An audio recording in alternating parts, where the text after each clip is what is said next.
Quand la tristesse arrive, je sais tu es là, toujours près de moi.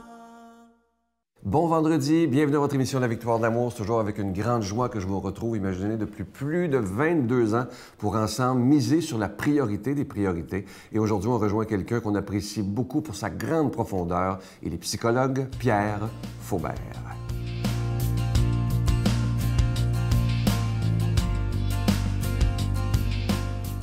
Bonjour, ce matin, je vais réfléchir avec vous sur me connecter. Je dis me connecter plutôt que se connecter, pour insister sur l'importance du jeu.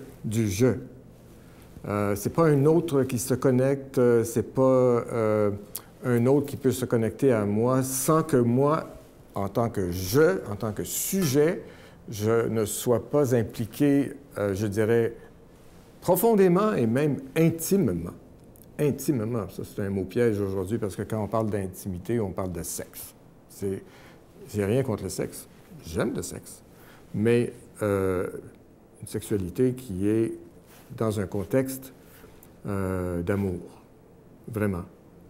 Alors, et d'ailleurs, il y a, en fait, lorsqu'il y a deux êtres qui s'unissent sexuellement, c'est une connexion. Il y a une connexion entre deux individus qui devrait représenter la connexion réellement intime, la connexion des êtres, la connexion des âmes, la connexion du cœur. Vous savez, je parlais hier avec une amie et on parle beaucoup, très profondément entre nous. Et vous savez, je vous l'ai peut-être dit, mais nos âmes, là, nos âmes, ne sont pas dans nos corps. Nous sommes dans nos âmes. Vous vous rendez compte, là? Vos âmes ne sont pas prisonnières de vos corps. Et ni la mienne. Et ça veut dire quoi, ça? Ça veut dire que nous connectons. Nous sommes connectés par nos âmes. Bon, vous savez, si tout le monde savait ça, là, je pense que ça pourrait éliminer beaucoup de violence. Peut-être pas de conflit, parce que chaque âme est différente, et tant mieux. Ça fait 50 nuances, pas de gris, mais de couleurs. De couleurs. Alors, la connexion, là, pourquoi c'est si important?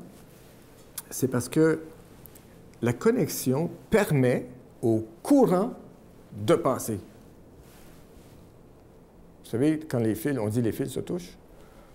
Mais dans notre cerveau, on a des fils, entre guillemets. Ce sont les neurones, hein, les axones, les neurones. Ils sont connectés. Connectés, synapses.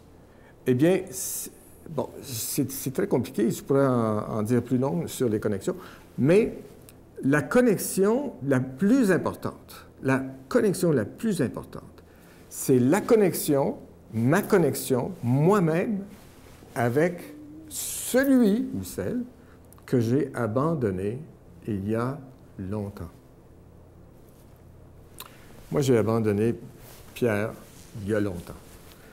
Et le 8 avril dernier, Pierre et moi, on s'est reconnectés. Je peux vous dire, ça fait la différence de ma vie. Notre Père qui es aux cieux, que ton nom soit sanctifié, que ton règne vienne, que ta volonté soit faite sur la terre comme au ciel. Donne-nous aujourd'hui notre pain de ce jour.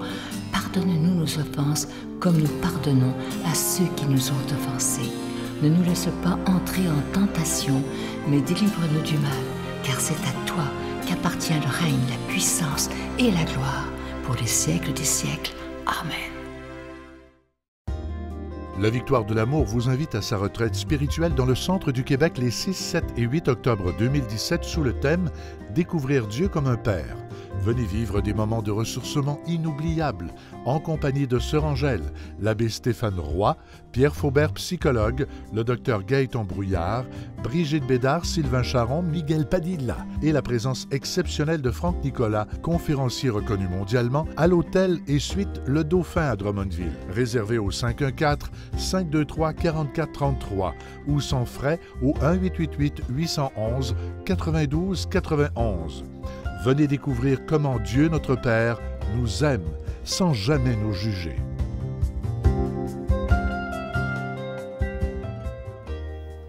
Je prends quelques instants pour solliciter votre aide pour le ministère de la Victoire de l'Amour. Vous savez, ceux qui écoutent depuis plus de 22 ans, ceux qui vous écoutez régulièrement l'émission, vous savez que normalement, avec un don de 25 $, on vous offre un cadeau en guise de remerciement. C'est très symbolique. Et comme le mois de juin a été très difficile au niveau des dons, l'été, c'est toujours assez difficile, on a décidé, c'est un risque, de ne pas donner de cadeaux en juillet, en espérant que vous voudrez quand même contribuer, parce que, comme je dis souvent, le plus beau des cadeaux qu'on peut vous faire, c'est de rendre cette émission possible et diffusée 7 jours par semaine sur le réseau TVA depuis plus de 22 ans. Je vous rappelle aussi qu'on vous envoie un reçu pour fin d'impôt. Si vous vous demandez pourquoi on demande des dons, c'est simple, c'est qu'on doit payer pour être à la télévision, que ce soit pour la production, la diffusion, et on n'a pas de subvention. C'est vraiment grâce à chaque personne qui décide de faire un geste concret que cette émission existe. Alors, je vous remercie de tout cœur. Je vous donne l'adresse. La Victoire de l'Amour, casier postal 120, succursale Boucherville à Boucherville, le J4B 5E6, je vous la redonne. La Victoire de l'Amour, casier postal 120, succursale Boucherville à Boucherville, le J4B 5E6, également par téléphone, par carte de crédit dans le 514-523-4433, 523-4433 ou sans frais le 1-888-811-9291, 1-888-811-9291 et aussi sur notre site Internet, le www.lavictoiredelamour.org. Alors, merci de tout cœur de nous aider. Vous savez que sans votre prière et sans vos dons, cette émission ne pourrait pas continuer et ce serait triste. Je pense qu'à la gang qu'on est, on est capable d'être là pour des dizaines et des dizaines d'années. Merci de tout mon cœur de votre prière et merci de votre générosité. Mon Dieu, donnez-moi la sérénité d'accepter les choses que je ne peux changer, le courage de changer les choses que je peux et la sagesse d'en connaître la différence. Amen. Aujourd'hui, la parole de Dieu est proclamée par quelqu'un que j'apprécie beaucoup. Il est aumônier à la prison de Bordeaux depuis à peu près 8 ans. Il a tout vu, il a tout entendu, mais il est d'une profondeur extraordinaire, l'abbé Stéphane Roy.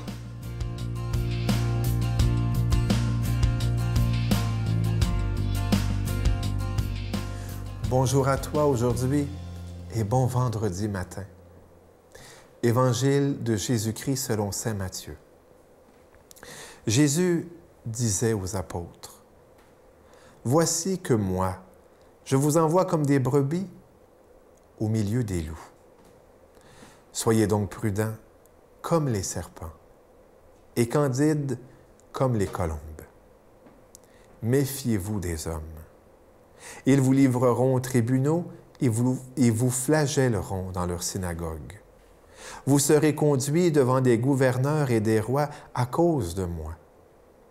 Il y aura là un témoignage pour eux et pour les païens. Quand on vous livrera, ne vous inquiétez pas de savoir ce que vous direz, ni comment vous le direz. Ce que vous aurez à dire vous sera donné à cette heure-là. Car ce n'est pas vous qui parlerez, c'est l'Esprit de votre Père qui parlera en vous. Le frère livrera son frère à la mort, et le père son enfant. Les enfants se dresseront contre leurs parents et les feront mettre à mort. Vous serez détestés de tous à cause de mon nom. Mais celui qui aura persévéré jusqu'à la fin, celui-là sera sauvé. Quand on vous persécutera dans une ville, fuyez dans une autre. Amen, je vous le dis. Vous n'aurez pas fini de passer dans toutes les villes d'Israël quand le Fils de l'homme viendra. C'est un évangile, on pourrait dire qu'il n'est pas fait pour les enfants, puis encore là, on ne peut pas le dire. Au moment où je lis ce texte, On est encore frappé dans les médias par ce qui vient de se passer il y a quelques jours en Égypte. Sans doute as-tu entendu parler. Un autocar, un autobus, partant d'une ville, se dirigeait vers un monastère de moines pour faire un pèlerinage. Là-dedans, il y avait des vieillards, il y avait des papas, des mamans, avec leurs petits-enfants. Et puis, tout d'un coup, l'autobus a été arrêté. Et là, eh bien, les radicaux, eh bien, persécuteurs de chrétiens, persécuteurs de ceux qui ne sont pas de leur religion, eh bien, sont rentrés dans l'autobus. Ils ont tout d'abord dévalisé de leurs biens, de leurs bijoux, de leur argent. Et après quoi, on raconte que, les faisant descendre un à un, eh bien, les gens, les enfants compris, tous, on leur demandait, « Est-ce que tu renonces à ta foi chrétienne? » Et là, tous disant « Non », eh bien, étaient tués. On raconte que même les enfants disaient non.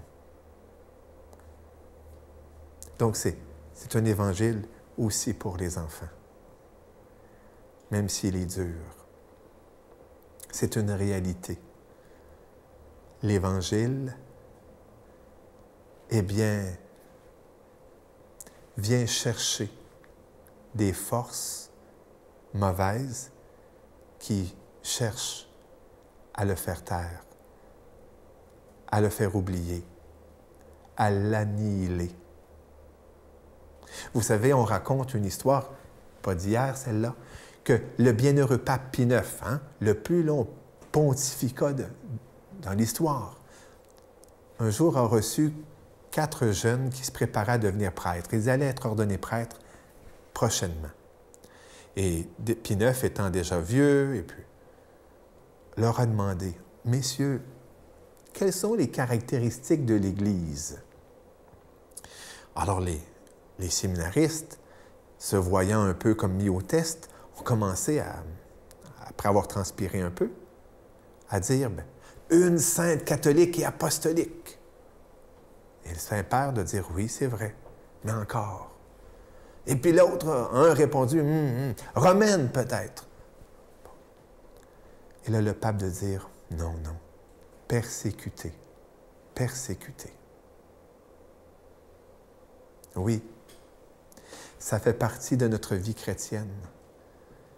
Et voilà pourquoi, eh bien, il ne faut jamais amoindrir l'amour, jamais amoindrir ce qui est vrai, parce que l'amour n'est jamais faux. L'amour est toujours vrai. Il ne faut jamais amoindrir l'amour, jamais amoindrir la vérité, jamais amoindrir la fidélité. Mais voilà pourquoi la religion est une religion du cœur, une religion de relation. Je demande au Seigneur de te bénir.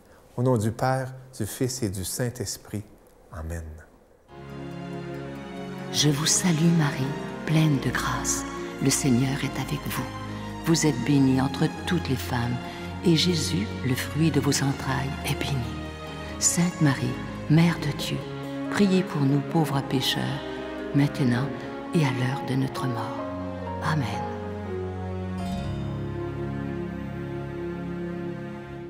À ne pas manquer dimanche, mon invité, je reçois avec beaucoup de joie Stéphanie Terrien, une jeune femme dans la vingtaine qui a malheureusement vécu de l'anxiété. Elle a été diagnostiquée comme ça, anxiété généralisée. C'est incroyable tout ce qu'elle a vécu. Ça l'a même amené de vraies maladies physiques. Son angoisse était telle, mais qu'un jour, elle est obligée de vraiment dire au Seigneur, il faut que tu m'aides. Moi, je suis en train de devenir folle presque. Et le Seigneur l'a aidée. Maintenant, c'est une femme debout, une jeune femme, mais qui aide les autres aujourd'hui. À ne pas manquer dimanche. Je souffrais tellement en dedans, quand j'avais les virus puis tout ça. J'avais pas le choix de m'accrocher à quelque chose, puis c'était instantané. J'avais pas le choix de me retourner vers lui puis de lui tendre les bras puis de dire « ben fais ce que tu veux avec moi parce que de toute manière, moi, je peux rien, là. »